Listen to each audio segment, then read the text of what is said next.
He was a 31-year-old real estate appraiser, a husband, a father, a son,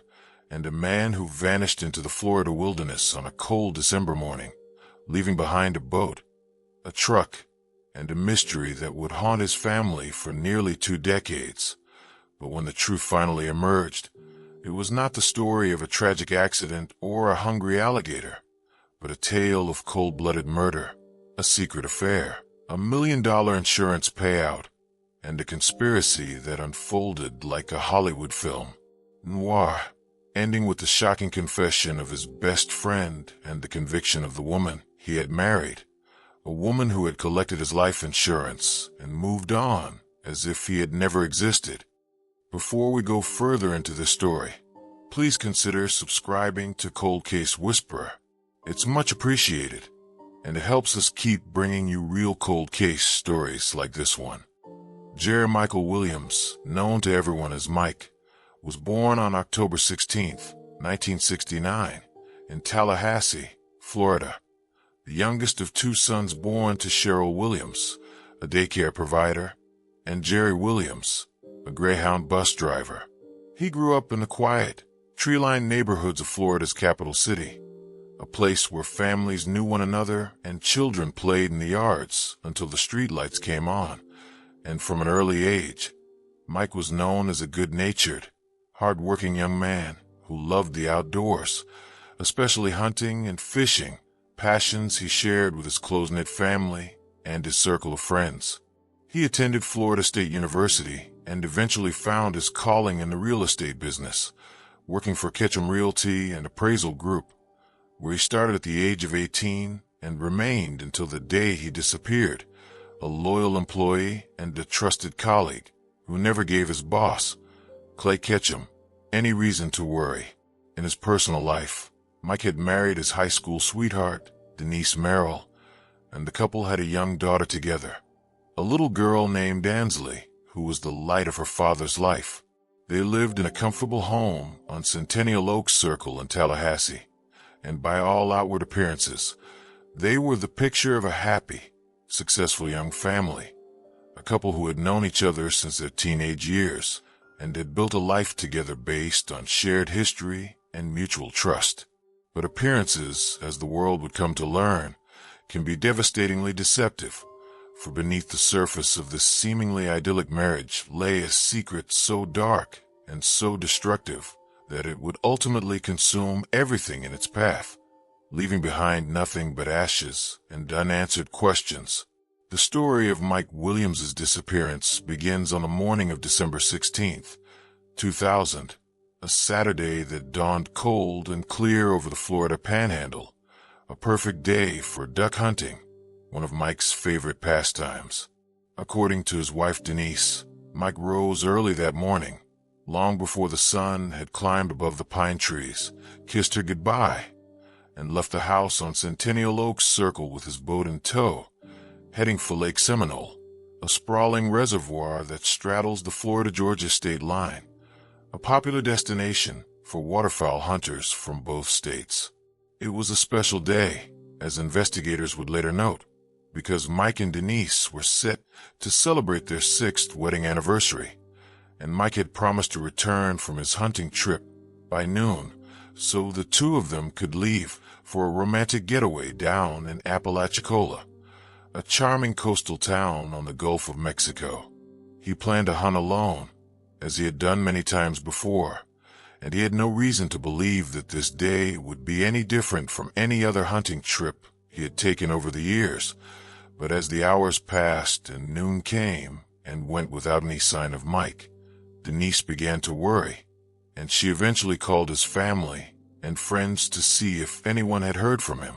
When no one had, a search party was organized, and by that evening, a group of concerned loved ones, including Mike's father and his best friend, Brian Winchester, descended upon Lake Seminole to look for him, navigating the dark waters with flashlights and growing dread in their hearts. For hours they searched, scanning the shoreline and the murky depths for any sign of the missing hunter, until finally, Winchester and his father stumbled upon Mike's small motorized canoe, which had been brushed up against the lake's shore abandoned and empty. They also found his Ford Bronco parked about 75 yards away, with no indication of where he had gone or what had happened to him. And the search intensified as more volunteers and law enforcement officers joined the effort, scouring the lake and the surrounding woods for any trace of the missing man. But despite their exhaustive efforts, they found nothing, no body, no blood, no sign of struggle, nothing but an empty boat and an abandoned truck. And as the days turned into weeks and the weeks into months, the initial hope of finding Mike alive gradually gave way to the grim realization that he was likely dead. The official investigation into Mike Williams' disappearance was hampered from the very beginning by the lack of a body, a problem that made it nearly impossible to determine exactly what had happened to him. The prevailing theory, the one that was embraced by law enforcement and accepted by most of the public, was that Mike had tragically drowned after his boat struck a submerged stump, a common hazard on Lake Seminole, and that his body had been pulled under by the weight of his chest-high waders, heavy rubber boots that would have filled with water and dragged him to the bottom like an anchor. When an extensive search of the lake bed failed to produce his remains, investigators offered another explanation, one that seemed plausible given the presence of large alligators in the area. Perhaps Mike's body had been consumed by the reptiles, a gruesome but not impossible fate for a man who had fallen into waters teeming with hungry predators. It was a theory that satisfied many, but not Mike's mother, Cheryl Williams, a woman of fierce determination and unshakable faith, who refused to accept that her son had simply drowned and been eaten by alligators. From the very beginning, Cheryl believed with every fiber of her being that Mike had been the victim of foul play, and she spent the next 17 years of her life fighting to prove it, a lonely and often thankless crusade that would ultimately lead her to the truth, though it would cost her dearly along the way. She kept the case in the public eye, writing letters to governors and law enforcement officials, pleading with anyone who would listen to take another look at her son's disappearance, and she never wavered in her conviction that Mike was not in that lake, that he had not been eaten by an alligator, that something far more sinister had occurred. "I've always known Mike was not in that lake," she would later say, her voice trembling with emotion, and her persistence, her refusal to let the case go cold, would prove to be the single most important factor in finally bringing justice to her son. In 2004, 4 years after Mike's disappearance, the Florida Department of Law Enforcement, known as the FDLE, took over the investigation from the Jackson County Sheriff's Office, and they, too, began to suspect that something was not right about the case, that the alligator theory was a convenient but ultimately unsatisfying explanation for a man who had simply vanished into thin air. For years, the case languished in a state of limbo, neither fully closed nor actively pursued, a cold case that seemed destined to remain unsolved forever. But then, in 2016,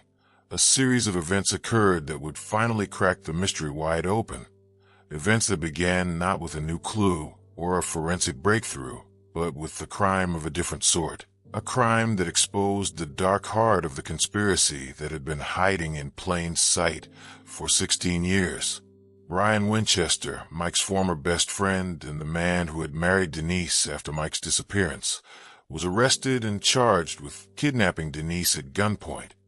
a shocking act of violence that shattered whatever remained of their troubled relationship and set in motion a chain of events that would ultimately lead to Winchester's confession and Denise's downfall. According to investigators, Winchester had sneaked into Denise's car on August 5,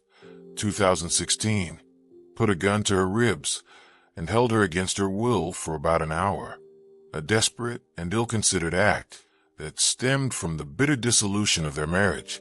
which had finally ended in divorce earlier that year after years of estrangement. Winchester pleaded no contest to the kidnapping charges and was sentenced to 20 years in prison, a punishment that seemed to close the book on another chapter of this sordid tale. But in fact, it was only the beginning. As he sat in prison, facing the prospect of 2 decades behind bars, Winchester made a decision that would change everything. He decided to tell the truth about what had really happened to Mike Williams, a truth he had kept hidden for nearly 17 years,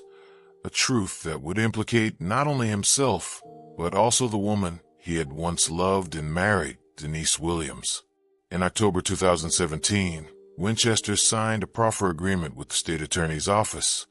a deal that granted him full immunity from prosecution for Mike's murder in exchange for a complete and truthful confession and his cooperation in leading investigators to the location of Mike's remains. It was a controversial decision, one that would be fiercely criticized by Denise's defense attorneys, but it was a decision that State Attorney Jack Campbell believed was necessary to finally solve a case that had haunted Tallahassee for nearly 2 decades. After this many years, we had the opportunity to recover this man, Campbell said, explaining his reasoning. I'm quite confident we would have never found him if I had not taken this step. Everything that has happened to date would not have happened had we not played that card. And so, with the promise of immunity in hand, Winchester sat down with investigators and told them the full, unvarnished story of how he had killed his best friend, a story that was far more chilling and premeditated than anyone had ever imagined. He described in painstaking detail how he and Denise had planned a murder together, how they had conspired over a period of months to stage Mike's death as a hunting accident so that they could be together and collect the life insurance money, and how he had carried out the deed on that cold December morning, a deed that had gone horribly wrong when Mike failed to drown as they had expected. Winchester testified that he pushed Mike out of the boat on Lake Seminole, expecting his heavy waders to fill with water and drag him to the bottom. But instead, Mike, a strong swimmer, managed to surface and grab hold of a tree stump, panicking and desperate to save his own life. He was panicking and I was panicking, Winchester later testified, his voice breaking with emotion as he recounted the moment he made the fateful decision to finish the job. He pulled out a 12-gauge shotgun and fired a single blast directly into Mike's face, killing him instantly. And then, after dragging his body to shore, he loaded it into the back of his truck and drove back to Tallahassee, where he buried his friend in a shallow grave on the dry bed of Carr Lake, a small body of water located just 5 miles from the home where Mike had grown up and where his mother still lived. The body lay there, wrapped in a tarp and covered with muck, for 17 years, hidden in plain sight while Denise went about her life, collecting insurance money and marrying the man who had murdered her husband. Armed with Winchester's confession, investigators were finally able to locate Mike's remains, which were discovered on October 18, 2017, buried in 6 feet of muck near the primitive boat landing at the dead end of Gardner Road in North Leon County, a secluded and overgrown spot that had remained undisturbed for nearly 2 decades. The remains were sent for DNA analysis, which confirmed beyond any doubt that they belonged to Jerry Michael Williams, and on December 20th, 2017, the day after Winchester was sentenced for the kidnapping, the Florida Department of Law Enforcement held a press conference to announce the stunning news. Mike Williams had not drowned. He had not been eaten by alligators. He had been murdered. Standing here now, I can tell you what happened,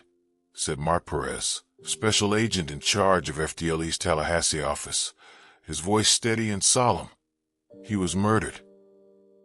The announcement sent shockwaves through the Tallahassee community and brought a measure of vindication to Cheryl Williams, who had never stopped believing that her son had been killed. I'm shocked because for 17 years my son has been 5 miles away from me this whole time, she said, her grief palpable and her anger barely contained. People say I should be happy, but I'm not. I honestly wasn't looking for a body. I was looking for Mike to come home. But the discovery of Mike's remains and Winchester's confession were only the beginning of the legal proceedings, for now the focus shifted to Denise Williams, the woman who had profited so handsomely from her husband's death and who had, according to Winchester, been an active and willing participant in the murder plot. On May 8, 2018, nearly 18 years after Mike had disappeared, Denise Williams was arrested and charged with first-degree murder, conspiracy to commit murder, and accessory after the fact, charges that carried the possibility of life in prison without the possibility of parole. She was taken into custody at her workplace at Florida State University, where she had been employed as an administrative assistant, and she was led away in handcuffs, her face betraying little emotion as the cameras captured her departure. Her defense attorney, Ethan Way, immediately proclaimed her innocence, arguing that she had nothing whatsoever to do with Winchester's plot, and that the only person accusing her was a confessed killer and convicted kidnapper who had every motive to lie. There's no tangible evidence or physical evidence to connect Denise Williams to this crime, Way said. No confession, no admission, nothing. He maintained that Denise had only known what investigators had known, that she had believed her husband had drowned and been eaten by alligators, and that Winchester had acted alone, a jealous and spurned lover who had killed his friend out of a twisted desire to possess Denise. But prosecutors, led by Assistant State Attorney John Fuchs, painted a very different picture. A picture of a woman who had grown tired of her marriage, who had embarked on a secret affair with her husband's best friend, and who had conspired with her lover to commit murder for financial gain and emotional freedom. The trial of Denise Williams began on December 10, 2018, in the Leon County courtroom in Tallahassee, a 5-day legal drama that captivated the nation and drew comparisons to the classic film noir Double Indemnity, in which an insurance agent helps his lover kill her husband in order to cash in on a life insurance policy. The parallels were striking and impossible to ignore. Brian Winchester, like the character in the film, was an insurance agent who had sold Mike Williams a $1 million life insurance policy just 6 months before his disappearance, and Denise, like the femme fatale in the movie, stood to collect a substantial payout from her husband's death. In fact, at the time of his death, Mike Williams had 3 life insurance policies worth a total of $1.75 million,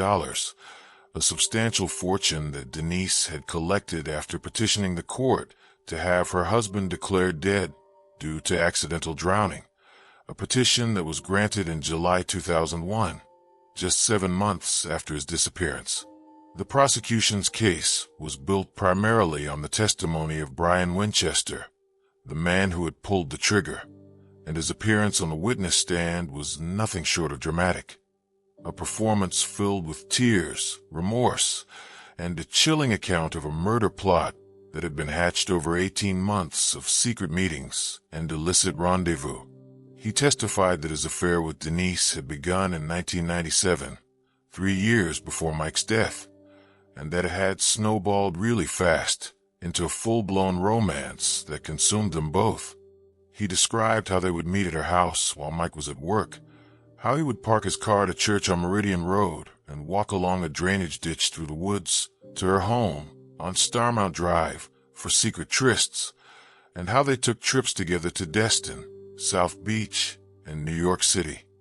all while maintaining the facade of a normal friendship with Mike. The affair, he said, was driven by a deep emotional connection and a shared belief that they were meant to be together. But there was one problem. Denise did not want to be a single mother and did not want to share custody of her daughter with Mike. So divorce was out of the question. She was, Winchester testified, morally opposed to divorce, but apparently not to murder, and so they began to plan Mike's death together, a cold and calculated scheme that would allow them to be together without the shame of a broken marriage and with the added bonus of a substantial insurance payout. Over the course of 18 months, they discussed various methods of killing Mike, eventually settling on the idea of staging a duck hunting accident on Lake Seminole, a place where Mike often hunted alone and where his death could easily be attributed to drowning. Winchester said that Denise was involved in every aspect of the planning, from the initial conception of the idea to the final execution of the plot, and that she had even practiced getting out of her waders with him, a bizarre rehearsal for the moment when Mike would supposedly fall out of his boat and be unable to free himself from his heavy rubber boots. The plan, as Winchester described it, was relatively simple. He would accompany Mike on a hunting trip, push him out of the boat, and watch him drown, a death that would look like a tragic accident to anyone who found the body. But when Mike failed to drown and instead surfaced and clung to a stump, Winchester was forced to improvise, and he shot his friend in the face with a 12-gauge shotgun, a brutal act of violence that left no doubt about the premeditated nature of the crime. After the shooting, Winchester dragged Mike's body to shore, placed it in the back of his truck, and drove back to Tallahassee, where he buried it in a shallow grave on the edge of Carr Lake, a spot he had scouted in advance for just such a purpose. He then returned to Lake Seminole, where he left Mike's boat and truck to make it look like a boating accident, and he joined the search party the following day, pretending to be a concerned friend while knowing full well that his friend was already dead and buried. "I think we were the last ones on the lake," Winchester testified, his voice cracking with emotion. "My dad didn't want to give up." It was a performance that had fooled everyone for 17 years, a performance that had allowed Winchester and Denise to move on with their lives, getting married in 2005 and living together as husband and wife, while Mike's body lay rotting in the woods just 5 miles from his childhood home. The marriage, however, was not a happy one, and the couple eventually separated in 2012 and divorced in 2016, a bitter and acrimonious split that led to Winchester's kidnapping arrest and, ultimately, his decision to confess. But Winchester's testimony, while compelling, was not the only evidence presented against Denise Williams, for prosecutors also introduced a series of photographs, letters, and witness accounts that painted a damning portrait of a woman who had been intimately involved in the plot to kill her husband.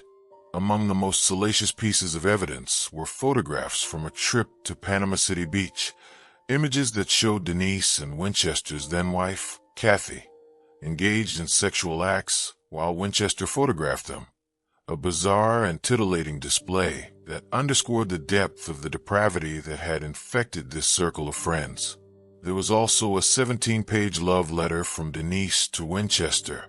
a passionate and explicit declaration of her feelings that left little doubt about the intensity of their affair.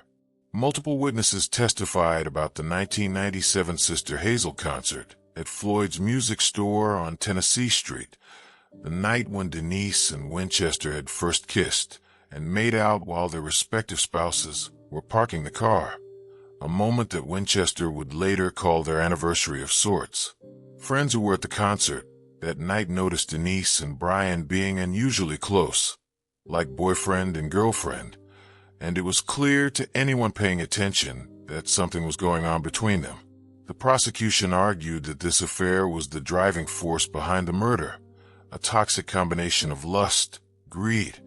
and a desire to escape the constraints of a marriage that had become inconvenient. Denise, they argued, had been a willing and enthusiastic participant in the plot,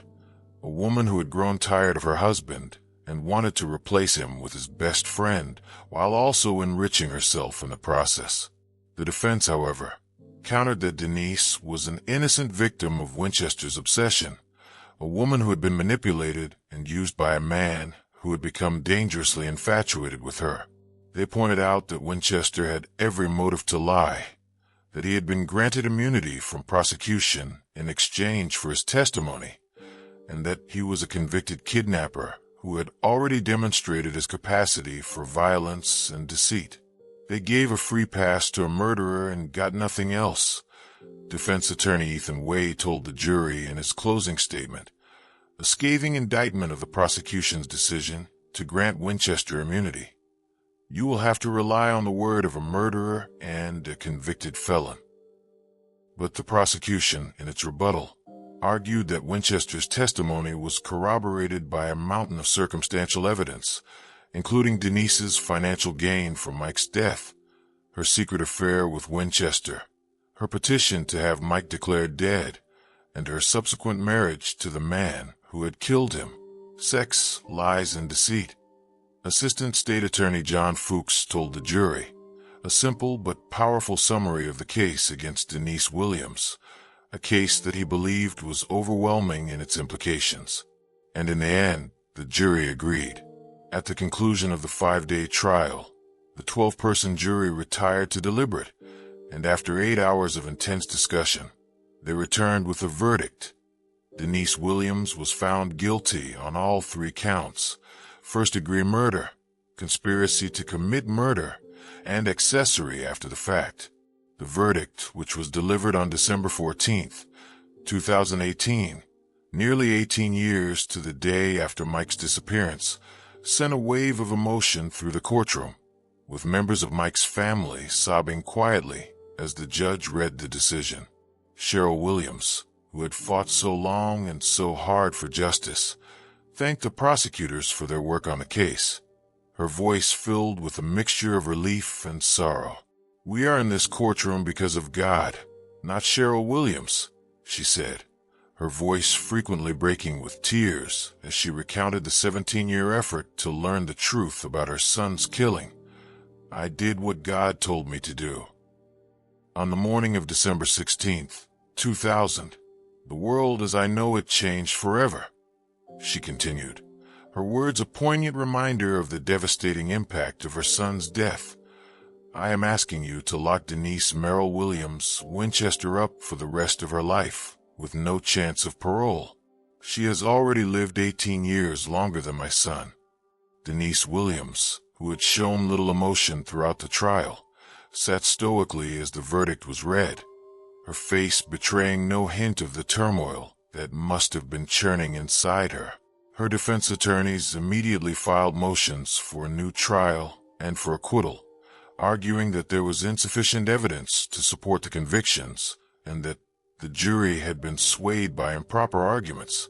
including a comment by Prosecutor John Fuchs during his closing statement that had noted Denise's lack of emotion as she listened to graphic testimony about how her husband was killed. In a motion, defense attorney Ethan Way likened the attention to Denise's appearance during the trial to a face crime, a term from George Orwell's dystopian novel 1984, arguing that it was a troubling commentary that such a notion could exist in a Florida criminal trial in the 21st century. But Judge James Hankinson rejected the defense's motions, ruling that there was sufficient evidence for the jury to fairly render its verdict, and that the comment about Denise's demeanor was not improper, as it had been brought about by the defense itself, which had pointed out her lack of emotion to the jury as a defense strategy. The bottom line is the jurors believed the testimony of Brian Winchester and corroborating evidence. Fuchs said, "They made a conscious, strategic decision to address the elephant in the room." And so, on February 6, 2019, Denise Williams was sentenced to life in prison without the possibility of parole for the first-degree murder conviction, plus an additional 30 years for the conspiracy charge, a punishment that effectively ensured she would spend the rest of her life behind bars. The sentencing hearing lasted only 15 minutes, a brief and anticlimactic end to a case that had consumed Tallahassee for nearly 2 decades. But for Cheryl Williams, it was a moment of long-awaited justice, a moment when she could finally begin to heal from the wounds that had been inflicted on her family. But the story of Mike Williams's murder did not end with Denise Williams's conviction and sentencing, for in a surprising turn of events that would add yet another twist to this already convoluted tale, the First District Court of Appeal in Tallahassee reversed Denise's first-degree murder conviction on November 25, 2020, a decision that threw the case into a state of legal uncertainty and forced a resentencing on the remaining charges. The appeals court ruled that there was insufficient evidence to support the murder conviction, but it upheld her conviction on the conspiracy to commit murder charge and its accompanying 30-year sentence, a decision that meant Denise would remain in prison, but not for life. The state of Florida appealed the decision to the Florida Supreme Court, asking the High Court to review the appellate ruling and reinstate the murder conviction. But in June 2021, the Florida Supreme Court declined to review the case,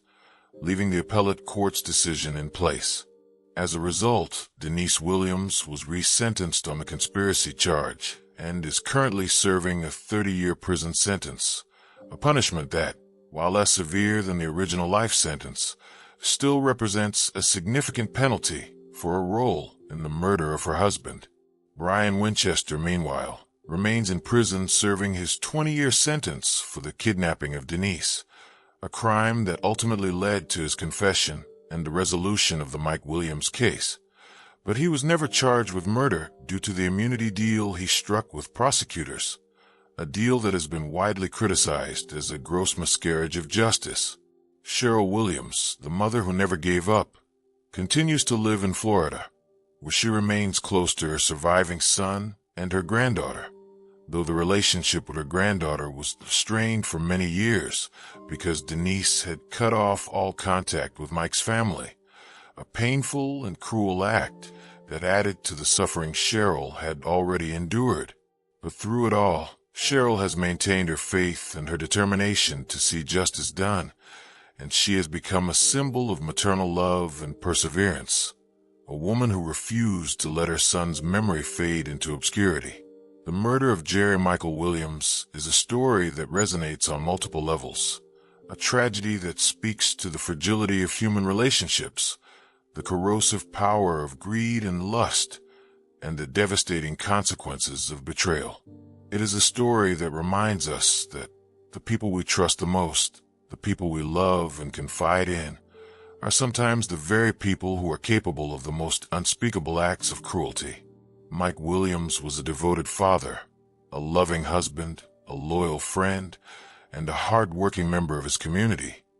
But in the end, those qualities were not enough to protect him from the people who should have cherished him the most. His wife, who had promised to love and honor him until death did them part, conspired with his best friend to end his life, and his best friend, who had shared countless hunts and happy memories with him, pulled the trigger that sent him to an early grave. It is a story that has all the elements of a Greek tragedy, a tale of hubris and betrayal, of love turned sour and friendship turned to ash, and it is a story that has captivated the public imagination for nearly a quarter of a century, a story that will be told and retold for generations to come. As we reflect on the life and death of Mike Williams, we are reminded of the importance of justice, of the need to hold accountable those who commit the most heinous crimes, and of the power of a mother's love, a love that never wavered, never faltered, and never gave up, even when the odds seemed insurmountable. Cheryl Williams's relentless pursuit of the truth is a testament to the strength of the human spirit, a reminder that even in the face of unimaginable loss, there is always hope, and that justice, though it may be delayed, is never truly denied. Mike Williams may be gone, but his memory lives on in the hearts of those who loved him, and his story serves as a cautionary tale about the dangers of trusting too easily and the importance of vigilance in a world where evil sometimes wears the mask of friendship. The case of Mike Williams is closed, but the questions it raises about human nature and the capacity for evil will linger long after the final gavel has fallen, a haunting reminder that the darkest secrets are often hidden in the most ordinary of places, behind the most familiar of faces, in the quiet corners of our own lives. If you found value in this story,